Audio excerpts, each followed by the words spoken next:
cette division entre non vaccinés et vaccinés. C'est la guerre là. Alors, c'est pas la guerre, on veut, enfin c'est le diable, hein. Enfin je veux dire, le pouvoir en place aujourd'hui n'a qu'un but, c'est diviser la communauté française et pas la rassembler, hein. C'est pas le vivre ensemble qui est le projet de l'actuel gouvernement, c'est le vivre les uns contre les autres. Ce qu'ils veulent, c'est fractionner la société et dresser une société contre l'autre dans notre propre pays pour que de cette division puisse naître un pouvoir renforcé. Hein. Diviser pour régner, c'est une très vieille méthode. Hein. Donc aujourd'hui, le gouvernement qui panique parce qu'il sait que le vent est en train de tourner, que la vérité est en train d'émerger, essaie de diviser la communauté française pour mieux régner sur elle. Mais quand on parle dans la rue avec les gens, les vraies personnes, les vraies femmes, les vrais hommes, les vrais citoyens, les vraies citoyennes, on s'aperçoit qu'aujourd'hui, le problème vraiment du pouvoir en place ne va pas venir des non-vaccinés. Hein. Il va venir des vaccinés qui vont se rendre compte qu'on s'est moqué d'eux, qu'on leur a menti, qu'on a mis leur jour et leur santé en danger. Et quand cette vérité qui est en train d'affleurer va être connue de tous, je pense que le plus gros problème du gouvernement viendra des vaccinés, qui d'ailleurs, dans la rue, manifestent avec nous pour la liberté de choisir et de disposer de son corps. Voilà. Donc, il faut être patient, calme, déterminé, faire ce que nous faisons, marcher, continuer à dire la vérité. Et le vent est en train de tourner, la vérité va émerger et le peuple l'emportera parce que le peuple uni est invincible. Et là, nous sommes en train de nous unir. Nous étions à peine 1 million quand nous avons commencé, puis 2 millions, puis 3 millions. Aujourd'hui, nous sommes à peu près 4 millions dans les rues de France à nous mobiliser. Et cette mobilisation va grandir et grandir et grandir. Et pour vous, le pass sanitaire, il peut tomber du coup ? Pardon ? Le pass sanitaire, il peut tomber ? Ah non, mais le pass sanitaire est nul et non avenu. Il suffit d'écouter ce que nous explique très bien Carlo Brusa, qui a fait un très gros travail, hommage et honneur à lui. Je veux dire, aujourd'hui, le pass sanitaire est totalement illégal. Il n'y a aucune obligation de vaccination en France. Ceux qui le prétendent mentent. Et il suffit maintenant de se retourner contre le pouvoir en attaquant, par exemple, au niveau du droit du travail, de faire respecter devant la juridiction prud'homale, consulaire, et de faire aussi triompher le droit devant le tribunal administratif. Mais ils ne peuvent pas aujourd'hui imposer ce qu'ils veulent imposer. C'est du bluff. Ils pratiquent l'intimidation. Et s'ils le font, c'est parce que la France résiste. Donc, aidons la France à résister, ayant confiance en notre justice, ayant confiance en notre peuple, en sa faculté historique d'avoir toujours, au moment où il le fallait, su dire non. Les plus grandes revues scientifiques ont publié le chiffre, la charge virale des vaccinés est 251 fois supérieure à la charge virale d'un non-vacciné. Donc sur la base de cette notion, je ne vois pas comment on peut expliquer aux gens, puisqu'il s'agit de la présence du virus dans le corps, que lorsqu'ils sont vaccinés, ils sont moins contagieux. Lorsqu'ils sont vaccinés, ils sont plus contagieux.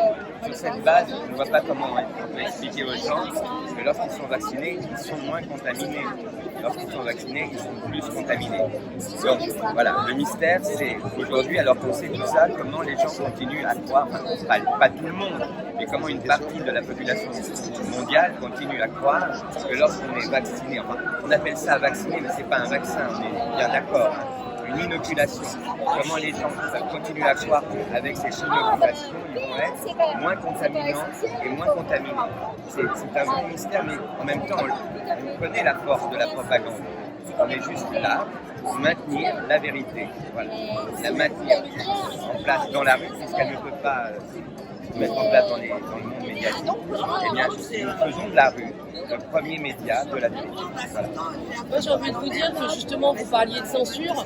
Moi, personnellement, sur YouTube, je fais le Globe 777. Sur YouTube, j'ai fait une vidéo dans laquelle j'énumère tout ce qu'on ne peut pas dire. Alors, on ne peut pas dire de prendre de l'ivermectine, on ne peut pas dire de prendre la lavande. Au Japon, oui, on ne peut pas dire de prier aux gens, on ne peut absolument rien dire. On ne peut juste vous conseiller cette injection. Voilà, c'est ça qui se passe. Et ça, c'est extrêmement grave.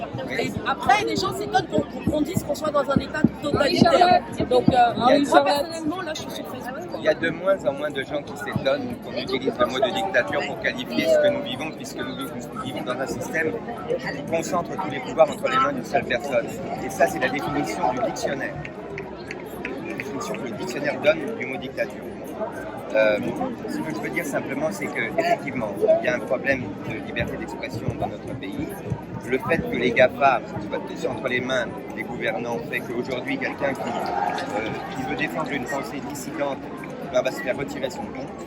Donc, je pense que ça nous prouve plus que jamais que nous devons mettre en place nos propres moyens de communication, nos propres réseaux et ne plus passer par ces réseaux totalitaires que sont les GAFA qui aujourd'hui phagocytent l'expression du monde en imposant leur vision. Donc aujourd'hui, il faut vraiment être très attentif à tous les moyens qui sont en train de se mettre en place de réseaux, j'allais dire, de contre-pouvoir, c'est-à-dire de moyens qui ressemblent à ceux des GAFA, mais qui sont mis en place par le peuple, pour le peuple, et dans le but de dire la vérité. Alors, un dernier petit sujet. En fait, comment faire dans ce contexte-là, quand on sait que Google finance des projets pour l'homme augmenté, notamment un globule rouge qui va être injecté prochainement, 2022-2023. Donc on comprend mieux la censure. Est-ce que peut-être faut pas aller vers d'autres, carrément créer d'autres moteurs de recherche, d'autres environnements web, faire appel, voilà. C'est ce que je viens de dire, peut-être moins bien que vous. Je pense qu'il faut vraiment maintenant s'intéresser à tous les gens qui proposent des moyens alternatifs de communication. Parce que les GAFA maintenant, c'est très clair, les GAFA travaillent pour les mondialistes, pour la pensée globale et unique, et ils pratiquent la censure d'une manière qui est absolument d'ailleurs illégale, que nous contesterons de droit, parce qu'il ne faut jamais abandonner le système à ceux qui veulent l'utiliser contre les gens. Il faut développer parallèlement au système d'autres paradigmes et d'autres systèmes, mais il ne faut pas laisser le système au pouvoir de ceux qui en abusent. Donc nous allons contester tous les abus de droit qui sont commis par les GAFA, mais nous devons également mettre en place des mesures nous permettant d'organiser nous-mêmes notre propre